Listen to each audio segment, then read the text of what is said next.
Na nasihi pia wananchi pia watumie fursa hii kuwa na heshima, kwa sababu kama tulivyosema, uchaguzi una muda tu, na baada ya muda ya uchaguzi maisha ya kawaida yanarejea.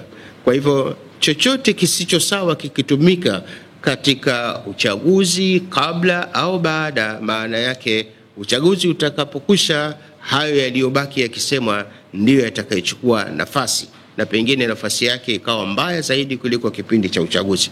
Kwa hivyo tunasema sio sahihi kwamba atokee mtu akasema uchaguzi hautakuwepo, uchaguzi tutauvuruga. Tunasema lugha hizo sio za heshima, na tunanasihi pia kuvumiliana.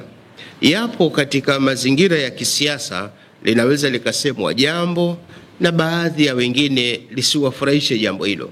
Katika uyaendea hayo, tunahitaji msingi mkubwa wa kuvumiliana na kuvumilia yote yatakayosemwa katika kipindi hicho cha uchaguzi, na hasa kipindi cha kampeni. Kwa maana kwa mfano mtu anaposema hatuoni maendeleo, na mwingine akaona kafanya jitihada ya mwisho ya kimaendeleo, ambaye haoni maendeleo aeleze wazi na kwa lugha nzuri ambacho hakioni katika dhana ya maendeleo anayefikiri, na anayemjibu pia amjibu kwa namna nzuri ya kuonyesha maendeleo hao yapo. Lakini tunapenda kutoa nasaha kama wanachuoni, kipindi hicho sio cha kujibizana kati ya mwanasiasa na mwanasiasa mwingine, kati ya chama na chama kingine. Ni wakati wa kuzungumzia hoja ya hali halisi zile zinazozungumzwa.